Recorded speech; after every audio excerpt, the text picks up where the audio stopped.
ആശാസ് കിച്ചണിലേക്ക് എല്ലാവർക്കും സ്വാഗതം. ഇന്ന് നമുക്ക് ഒരു ചിക്കൻ ഫ്രൈ ഉണ്ടാക്കാം. നല്ല ക്രിസ്പി ആയിട്ട് വളരെ ടേസ്റ്റി ആയിട്ടുള്ളൊരു ചിക്കൻ ഫ്രൈ നമുക്ക് ഇന്ന് ഉണ്ടാക്കി നോക്കാം.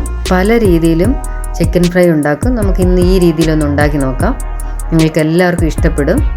ഞാൻ അതിനായിട്ട് 1/2 കിലോ ചിക്കനാണ് എടുത്തിരിക്കുന്നത്.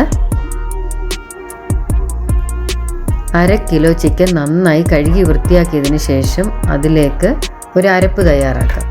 അതിനായിട്ട് ഞാനിവിടെ കുറച്ച് മല്ലിയില എടുത്തിട്ടുണ്ട്. പുതിനയിലയുടെ ഫ്ലേവർ ഇഷ്ടമാണെന്നുണ്ടെങ്കിൽ അതും കൂടി ഇതിൻ്റെ കൂടെ ചേർക്കാം. ഇനി നമുക്ക് കാന്താരിമുളകാണ് വേണ്ടത്. ഇനി നിങ്ങളുടെ കയ്യിൽ കാന്താരിമുളക് ഇല്ല എന്നുണ്ടെങ്കിൽ പച്ചമുളക് ഇട്ടാലും മതി. കുറച്ച് കാന്താരിമുളക് ഞാൻ എടുത്തിട്ടുണ്ട്. ഒരു 10-15 വെളുത്തുള്ളി എടുത്തിട്ടുണ്ട്.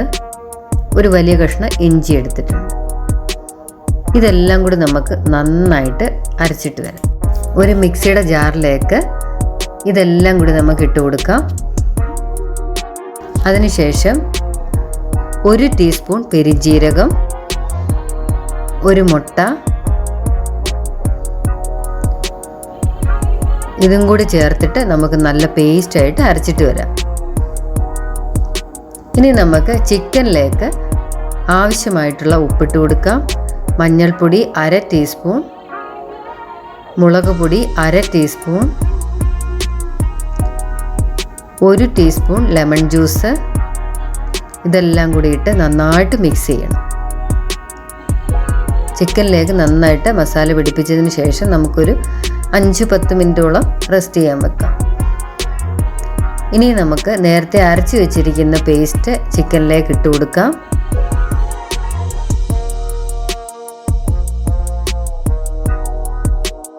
കുരുമുളക് പൊടി 1 ടീസ്പൂൺ, ഗരം മസാല 1 ടീസ്പൂൺ, മുളക് പൊടി 1 ടീസ്പൂൺ, ഇത്രയും കൂടി ഇട്ട് നമുക്ക് ഒന്നും കൂടി നന്നായിട്ട് മിക്സ് ചെയ്യാം.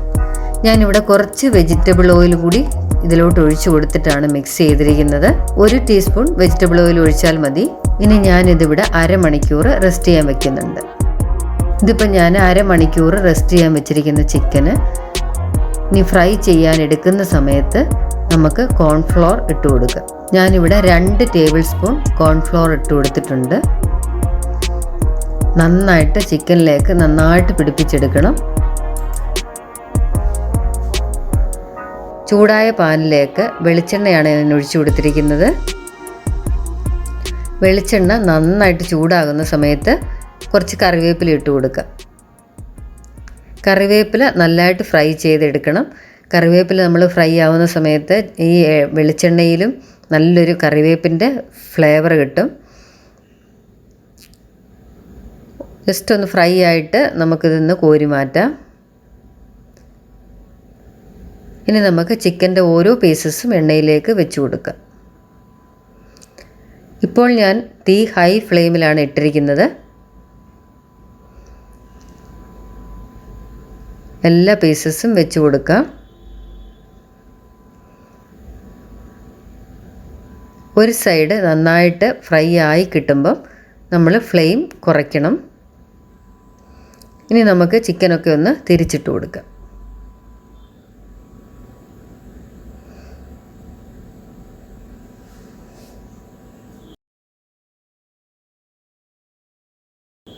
ഇതെല്ലാം ഇപ്പം ഞാൻ തിരിച്ചിട്ട് കൊടുത്തിട്ടുണ്ട്.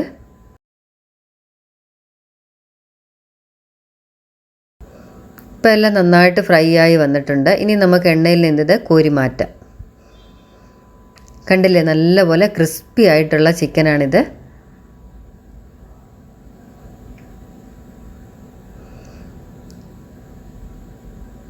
നമുക്കിത് ഫുള്ളായിട്ട് മാറ്റാം. ഇനി എനിക്ക് കുറച്ച് പീസസ് കൂടി ബാക്കിയുണ്ട്. അതെല്ലാം കൂടി ഞാൻ ഇതിലോട്ട് ഇട്ട് കൊടുക്കുന്നുണ്ട്. അങ്ങനെ എല്ലാ പീസസും ഇട്ട് കൊടുത്തു. ഇനി നമുക്ക് ഇതും കൂടി ഒന്ന് ഫ്രൈ ആക്കി എടുക്കണം. ആദ്യം നമ്മൾ നല്ല ചൂടായ എണ്ണയിലേക്ക് നല്ല ഫ്ലെയിമിൽ തന്നെ ഒരു സൈഡ് ഫ്രൈ ആക്കി എടുത്തതിന് ശേഷം മാത്രമേ തിരിച്ചിടുമ്പോൾ ഫ്ലെയിം കുറയ്ക്കാവുള്ളൂ. അല്ലെന്നുണ്ടെങ്കിൽ മസാല എല്ലാം എണ്ണയിലങ്ങ് സ്പ്രെഡായി പോകും. ചിക്കൻ ഫ്രൈ ഇവിടെ റെഡി ആയിട്ടുണ്ട്. നിങ്ങളെല്ലാവരും ട്രൈ ചെയ്തു. വളരെ സിമ്പിളാണ്, പെട്ടെന്ന് നമുക്ക് ഉണ്ടാക്കിയെടുക്കാം. വളരെ ടേസ്റ്റിയുമാണ്. ക്രിസ്പി ആയിട്ടുള്ള ചിക്കൻ ഫ്രൈ നമുക്ക് ഇപ്പോൾ റെഡി ആയിട്ടുണ്ട്. നിങ്ങളെല്ലാവരും ഇത് ട്രൈ ചെയ്ത് നോക്കണം. നിങ്ങളുടെ കമൻസും ഷെയറും എല്ലാം എനിക്ക് ആവശ്യമാണ്. നിങ്ങളെൻ്റെ ചാനൽ ആദ്യമായിട്ടാണ് കാണുന്നതെങ്കിൽ സബ്സ്ക്രൈബ് ചെയ്യണം. നിങ്ങളെല്ലാവരുടെ സപ്പോർട്ട് എനിക്ക് ആവശ്യമാണ്. താങ്ക്